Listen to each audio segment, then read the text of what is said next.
High-tech gurus, low-tech parents.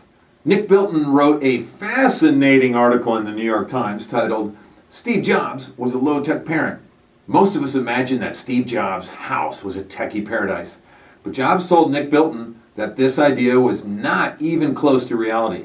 When asked if his kids love the iPad, Steve Jobs says, "They haven't used it yet.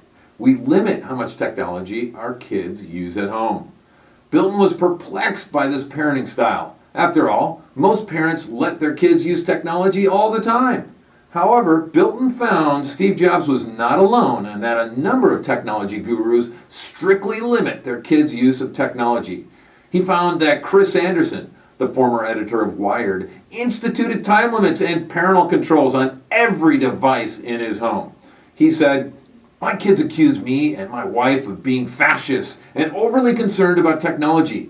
And they say that none of their friends have the same rules. That's because we have seen the dangers of technology firsthand. I've seen it in myself. I don't want to see that happen to my kids." The New York Times article went on to say that the dangers include exposure to harmful content like pornography, bullying, or even becoming addicted to their devices, just like their parents.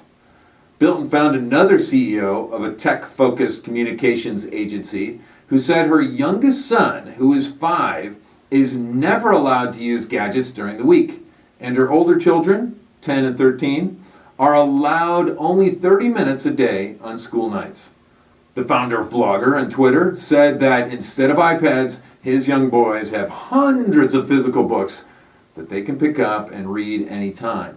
The founder of a tech media relations and analytics company told Bilton that we have a strict no screen time during the week rule for our kids, but you have to make allowances as they get older and need a computer for school.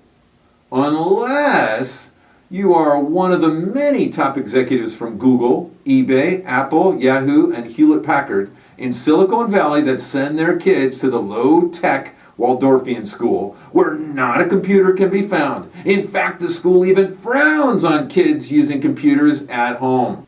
Bill Gates, founder of Microsoft, did not allow his kids owning cell phones until they were 14, even though they argued all their friends had them. This was not unique. Nick Bilton found that many tech parents did not allow their teens to call and text until they were 14, and they didn't get a data plan until age 16. To sum this up, here are 7 takeaways for parents from the high-tech gurus. Rule number 1 is that there are no screens in the bedroom, period, ever. 2, put time limits and parental controls on every device. 3, no screen time during the week with allowances for homework. 4, on school nights, no gadgets for the youngest kids and only 30 minutes for older kids. 5, no cell phone until kids are 14 and no data plan until 16. 6, read real books, not digital books. 7, have no tech dinners with your family. Be a low-tech parent like the high-tech gurus.